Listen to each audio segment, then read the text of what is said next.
Sudah 1 bulan semenjak kita mendengarkan kabar kalau misalnya di daerah Serang, Banten ada kontaminasi radiasi nuklir. Orang-orang pada panik kayak merasa, oh anjir apakah Indonesia punya Chernobyl gitu.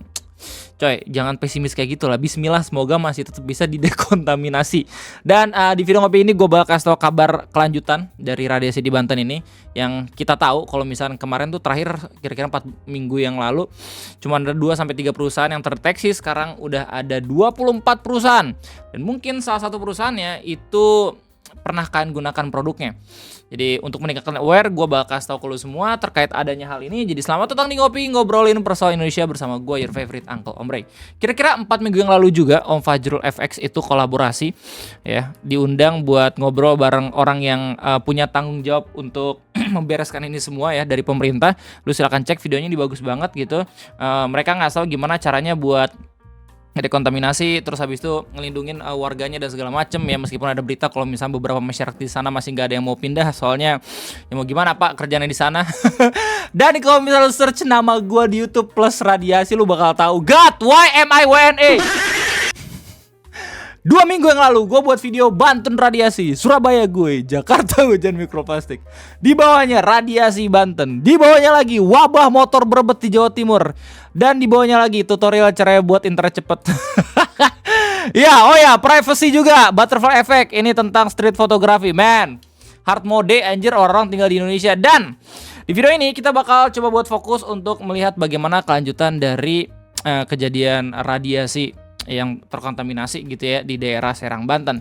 Dimana ini udah jadi bahan diskusi sama orang-orang di Twitter karena Narasi Newsroom itu nge-follow up berita tentang ini semua. Tapi gue bakal coba buat cek beberapa portal-portal berita yang lain, kayak misalnya dari Tempo, terus kemudian dari Antara News ya, bagaimana penanganan pemerintah langsung. Dan gue sedikit ngelihat dari berita Detik Health ya, kalau misalnya lu udah menggunakan produk yang katanya udah terkontaminasi dari awal, itu gimana cara penanggulangannya, oke? Dari postingan Narasi News dikasih tahu kalau misalnya pada bulan Agustus lalu, ya, bulan Agustus coy, ini udah belum November, udah hampir 2 bulan. Publik dikejutkan dengan temuan zat radioaktif cesium 137 pada sampel udang beku Indonesia yang diekspor ke Amerika Serikat. Ya, mirisnya adalah ini yang mendeteksi duluan bukan negara kita. Tapi dari Amerika. Setelah ditelusuri, paparan itu bersumber dari kawasan industri modern Cikande, Kabupaten Serang, Banten. Guess what? Dari komplek modern industri itu nggak cuma ada 2 perusahaan, tapi juga ada banyak ya. Per November 2025 terungkap ada 24 perusahaan di Cikande terpapar CS137, mulai dari pabrik sepatu sampai industri pengolahan limbah B3. Sebetulnya apa dampak bila manusia terpapar? Ini lengkap banget. Gila, shout out buat Narasi News. Silakan langsung ke postingan aslinya, terus habis itu ngasih like. Terima kasih Narasi. Ya, ini dengan judul udang dan sepatu tercemar radioaktif cesium 137, zatnya bisa picu kanker bila terpapar jangka panjang. Kita udah belajar di video ngopi sebelumnya kalau misalkan zat radioaktif akan berbahaya kalau ya di atas ya, kandungannya di atas ambang batas. Yang kedua, kalau misalkan zat radioaktifnya itu tidak sesuai pada benda yang seharusnya tidak menghasilkan radiasi.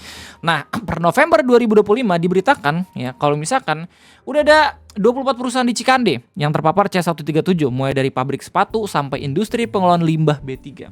Di mana 22 pabriknya udah didekontaminasi, dan ini juga dikonfirmasi lewat berita Antara News. Ya, lu bisa lihat sendiri bagaimana infografisnya.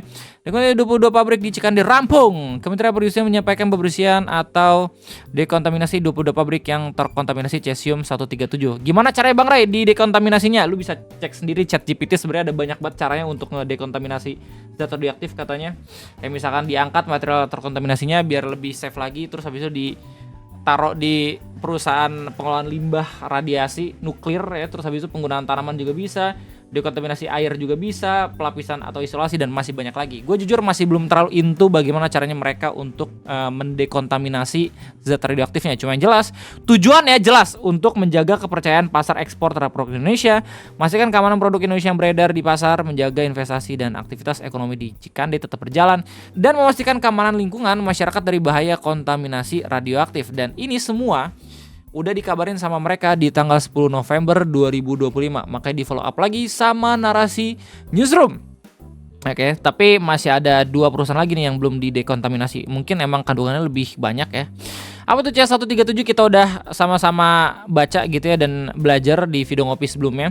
Itu merupakan isotop radioaktif buatan manusia hasil dari reaksi fisi nuklir yang biasanya ditemukan sebagai produk sampingan reaktor atau ledakan senjata nuklir.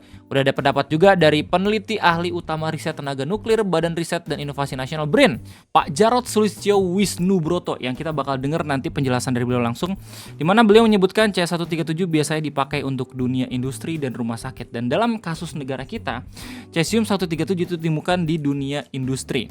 Ya, terus kemudian beliau bilang dipakai untuk dunia industri dan rumah sakit biasanya, tetapi fokus Cikandi ini dipakai untuk dunia industri. Biasanya dia jual dari negara asal itu bentuknya dibungkus dengan timbal.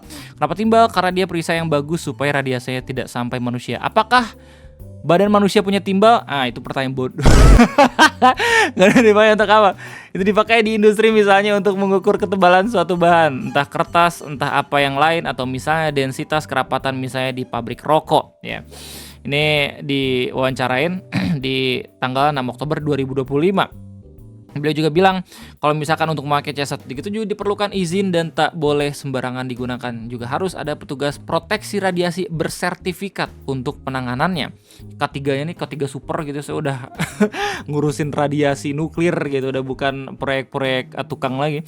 CS137 diawasi ketat di seluruh dunia karena dengan waktu paruh sekitar 30 tahun ia bisa memancarkan radiasi gamma yang mengancam kesehatan manusia dan ekosistem. Nah, ini dampak jangka panjang ketika zat radioaktif CS137 ini ada di badan manusia ya, takutnya bisa jadi pemicu kanker. Waktu paruhnya yang panjang bikin ia sulit dihilangkan kalau sampai tercemar ke lingkungan. Ya, bahayanya pada manusia jelas ya, bisa menembus tubuh, kemudian merusak sel dan jaringan tubuh. Kalau sampai terkontaminasi ke manusia dalam jangka panjang, ia bisa meningkatkan resiko kanker. Kanker apa Bang Ray? Ya everything. You name it, lo tergantung radiasi itu terkontaminasi di paling banyak di mana tuh di bagian tubuh lo, apakah di kepala, apakah di dada gitu ya, apakah di kaki gitu. Dalam jangka panjang CS137 bisa terakumulasi di jaringan tubuh seperti otot dan hati, memicu gangguan fungsi organ. Nah, kalau jangka pendeknya apa Bang Ray? Jangka pendeknya tubuh lu bakal langsung menolak dengan cara ya mungkin mual-mual atau tiba-tiba kulit lu tuh kemerah-merahan. Nah, beliau bilang seperti ini. Buruknya itu dampak terburuknya itu seperti di kasus-kasus mungkin di Chernobyl atau di Hiroshima Nagasaki yang mungkin dampak segeranya mungkin mual, muntah-muntah gitu kan. Kemudian dampak jangka panjangnya terkena kanker. Tetapi kalau melihat apa yang terjadi di kasus Cikande maupun tahun 2020 di Batan Indah, sebenarnya itu segera bisa dilokalisir dan ditangani. Amin. Apa kabar jelas yang bilang udangnya bisa dikonsumsi? Dia udah nyoba makan udangnya kah? Ya emang bisa Bang, tapi puluhan tahun kemudian dia bereaksi besar jadi superhero. Gimana manusia terkontaminasi CS137? Zat ini dapat menumpuk di lingkungan. Ia bisa menyerap ke tanah, terbawa air dan masuk ke rantai makanan. Bayangkan tanaman dan hewan ternak tumbuh di area yang sudah terkontaminasi. Iya, jadi zat CS137 ini menempel ya jatuhnya ke benda-benda gitu, bukannya menguap di gas. Jadi kalau misalnya emang ada benda yang udah nempel sama CS137 ya jelas itu bakalan langsung tercarry sampai beberapa puluh tahun. Soalnya kan zat radiasinya harusnya didekontaminasi tapi terus saja berpindah. Manusia pun mengkonsumsi makan hasil pertanian dan daging itu. Juga minum dari air yang sudah tercemar CS137. Zat radioaktif itu pun akhirnya terakumulasi ke dalam tubuh. Semoga masyarakat yang tinggal di daerah sana itu puluhan tahun kemudian nggak yang tiba-tiba kena efek gitu ya jangka panjang dari radiasi ini. Semoga masih sehat-sehat aja, amin. Tapi ya jangan sampai ignorance juga kalau misalnya gue nggak apa-apa kok, badan gue sehat-sehat aja, kagak mual-mual gitu. Mudah-mudahan kagak. Beliau juga bilang kayak gini, itu tidak dalam bentuk gas, yang jelas tidak berbentuk gas. Dia biasanya menempel pada suatu benda atau tercampur dengan benda, kemudian bisa jadi terikut di air. Kalau masuk ke dalam tubuh ya medianya melalui debu atau misalnya melalui air. Cesium-137 itu tidak dalam bentuk gas. Ya, sekali lagi, jadi itu cesium benar-benar sifatnya menempel dan emang akan sangat berbahaya kalau misalkan nggak dihilangkan gitu loh. Banyak kasus yang terjadi adalah bersumber pada scrap metal. Scrap metal itu logam bekas, orang mencuri karena benda itu dianggap berharga, kemudian masuk ke jalur barang bekas atau rongsokan, kemudian masuk ke sistem peleburan logam, kemudian dipakai lagi untuk banyak kegiatan. Kalau misalnya kita mengambil udang beku sampai terdeteksi bisa jadi kontainernya yang terkontaminasi. Iya, jadi secara tidak langsung beliau mengatakan kalau misalkan sebenarnya itu sumbernya bukan dari udang gitu, tapi dari kontainernya. yang memang mungkin secara besi itu dibuat berkali-kali dari hasil besi bekas atau besi loakan ya. Langkah yang mesti diambil pemerintah udah dilakukan gitu ya, udah ada dekontaminasi tapi masih ada beberapa lagi yang belum. Langkah yang mesti diambil katanya ini seperti puncak gunung es.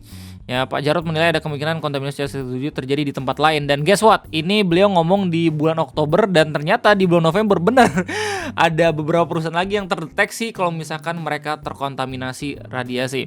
Pemerintah dan Badan Pengawas Tenaga Nuklir Bappetan mesti melatih SDM yang berkualifikasi agar dapat menangani bencana cesium 137 tersimpan dengan aman. Terakhir beliau ngomong kayak gini. Memperkuat fasilitas untuk sistem pengawasan kita.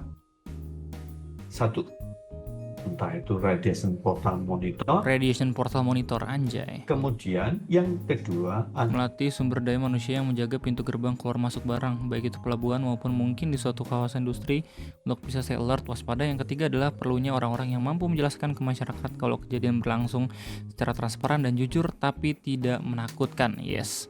Menggandeng Om Fajrul FX untuk memberikan penjelasan nih langkah yang cukup bagus gitu ya. Dan kalau misalnya emang pengen tahu salah satu kondisi dari perusahaan yang emang jadi concern orang-orang Twitter, di mana di sini katanya dikasih tahu ada perusahaan cairan Pokhen Indonesia, di mana produknya itu Fiesta, Golden Fiesta, Champ, Oke, Akumo, Asimo ya. Orang-orang langsung pada panik. Wah, gue yang selama ini makan nuggetnya berarti. Nah, kondisi terbarunya kayak gini coy.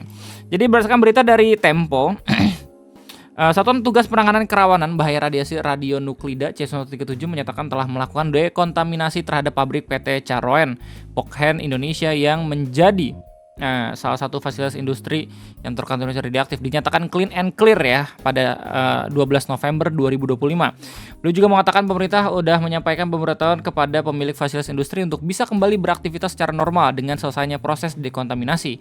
Bara menyatakan semua produk yang diproduksi udah aman dikonsumsi. Tapi kan ada barang-barang yang sebelumnya kena radiasi itu gimana Bang Ren? Nah, kita baca berita yang ini, Detik Health, terlanjur pakai. Ya, efeknya apa? Ya kalau misalnya selama badan lu itu tiba-tiba kagak yang tenggorokannya terganggu, terus habis itu nggak yang gatal-gatal langsung atau mual-mual habis makan nuggetnya atau apa segala macem, harusnya masih aman ya, harusnya masih aman. Soalnya pasti ada reaksi penolakan sementara dulu. Cuman yang ngomong ini YouTuber Yeping. Silakan cek lebih detail lagi di informasi yang bisa lu temukan internet atau nanya ke dokter. Gimana kondisi lu sekarang? Yang jelas itu aja mungkin informasi yang bisa gue sampaikan terkait berita kelanjutan dari radiasi di Serang, Banten. Siapa tahu ada di rekan semua yang emang tinggal di sana bisa ngasih pengalaman hidupnya gitu sekarang, apa kondisinya berubah atau kagak. Gue tunggu. Sampai jumpa lagi di next video ngopi. Gue undur diri. Bye bye.